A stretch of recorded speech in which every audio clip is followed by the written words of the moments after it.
Hello दोस्तों, कैसे हैं आप सभी लोग। आप सभी लोग को very very happy Diwali. Diwali की आप सभी लोग को बहुत बहुत शुभकामनाएं दोस्तों।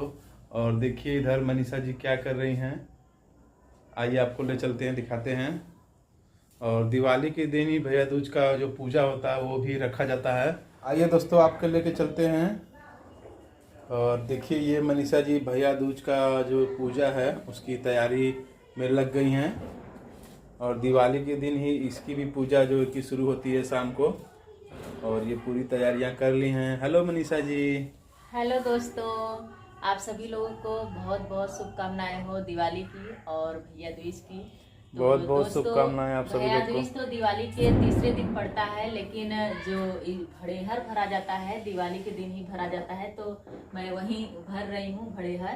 तो यहाँ पे गणेश जी और लक्ष्मी जी की मूर्ति रखी हूँ और बाकी का भी सामान ली हूँ जो कि पूजा पाठ में लगता है। और यहाँ पर देखिए ये रहा हमारा भड़ेहर।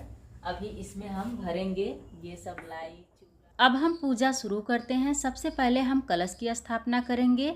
तो यहाँ पे हमने अष्टकमल दल बना लिया है।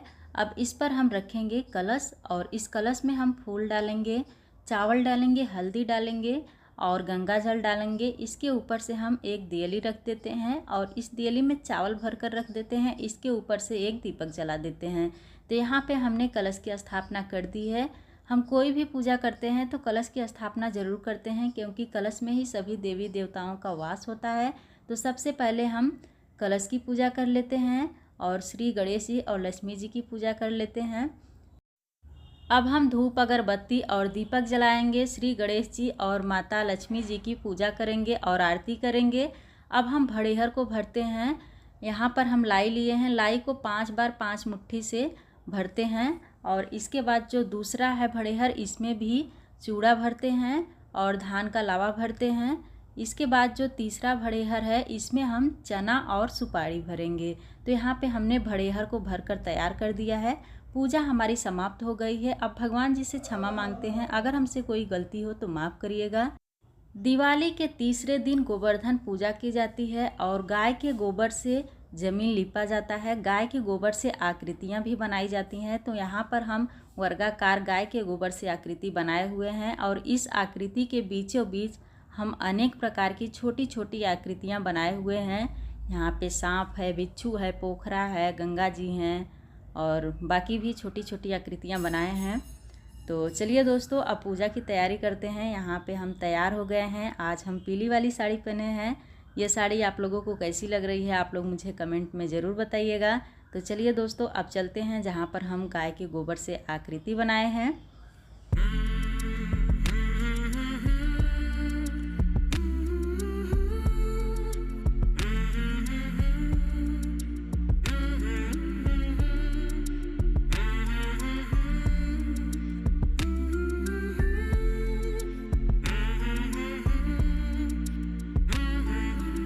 गोवर्धन पूजा करने के लिए यहाँ पे हमने गाय के गोबर से वर्गाकार आकृति बनाई है और इस आकृति के बीचों बीच एक ईंट रखे हैं और एक मूसर रखे हैं। और यहाँ पे हमने बाकी का सामान लिया है जो कि पूजा पाठ में लगता है। तो चलिए सबसे पहले गंगा जल से शुद्धिकरण करते हैं। और यहाँ पे हमने भटकैया लिया है और गोम लिया है, क्योंकि इस पूजा में इसकी ज़रूरत पड़ती है। तो इसे हम इस आकृति के बीचों बीच रख देते हैं। अब हम श्री गणेश जी और लक्ष्मी जी की पूजा करेंगे। यहाँ पे हम गणेश जी और लक्ष्मी जी की मूर्ति लिए हैं। तो गणेश जी को तिलक लगाते हैं और माता जी को सिंदूर चढ़ाते हैं। अब हम माला चढ़ाएंगे और धूप अगरबत्ती और कपूर जलाएंगे, दिया जलाएंगे और आरती करेंगे। गणेश जी और लक्ष्मी जी की पूजा करने के बाद भाई का आय जोड़ा जाता है। आयु अंगूठा और अनामिका अंगुली की सहायता से ही जोड़ी जाती है। जब आयु जोड़ा जाता है तो उस समय 5 या 7 कहानियाँ कही जाती हैं। तो दोस्तों, आज मैं आप लोगों को एक कहानी सुनाऊंगी, आप लोग ध्यानपूर्वक सुनिएगा। अगर कहानी अच्छा लगे तो इस वीडियो को लाइक ज़रूर कर दीजिएगा। तो चलिए दोस्तों, कहानी शुरू करते हैं। एक बार की बात है, एक बूढ़ी महिला थी, उसके 2 बच्चे थे।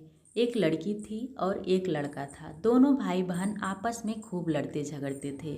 बहन बड़ी थी और भाई छोटा था। बहन की शादी हो गई थी। जब भाई बड़ा हुआ तो उसे अपने बहन की याद आई और वो अपने माँ से बोला, माँ मैं बहन के घर जाऊँगा। माँ बोली, नहीं बेटा, तुम बहन के घर नहीं जा सकते। लेकिन भाई जिद करके बोला तो माँ उसे बहन के घर जाने की अनुमति तो दे दी। जब वो बहन के घर निकला तो उसे रास्ते में कई बाधाएं मिली। रास्ते में नदी पड़ी। नदी बोली कि मैं तुझे अपने अंदर समा लूँगी।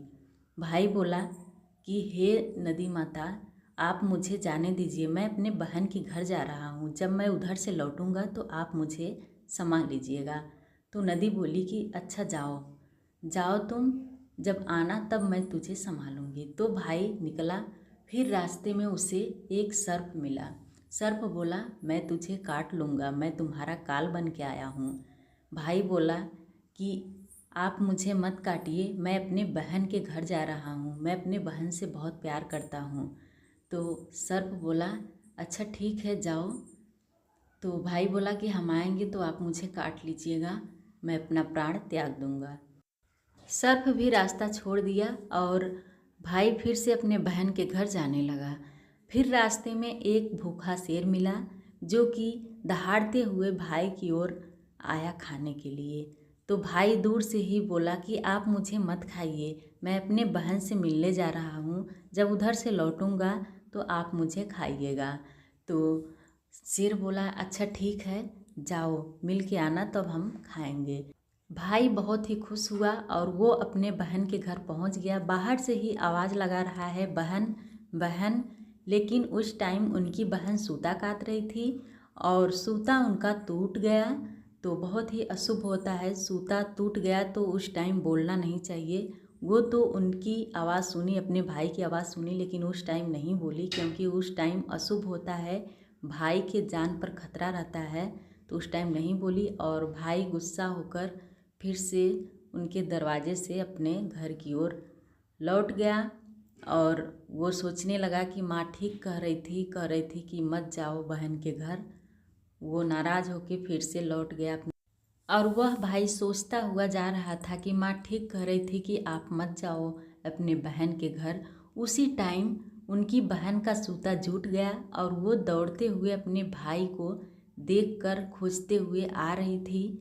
और उनका भाई मिला तो सारी बात बताई कि हम सूता काट रहे थे, हम आपका आवाज़ सुने, लेकिन उस टाइम बोलना नहीं चाहिए, अशुभ होता है। तो फिर अपने भाई को लेकर आई घर में और बहुत ही खुश हुई दोनों लोग जो है कि, और अपने भाई को घर में बैठाई और गई अपने सहेली के पास। अपने सहेली से कह रही हैं, अगर हम किसी को अपने जान से भी ज़्यादा प्यार करते हैं, अगर वो घर आए तो क्या करना चाहिए। तो उनकी सहेली मजाक में बोली, जाओ अपना रसोई तेल से लीपो और देसी घी में चावल पकाओ। तो वो आई, जैसे बताए उनकी सहेली वैसे करने लगी।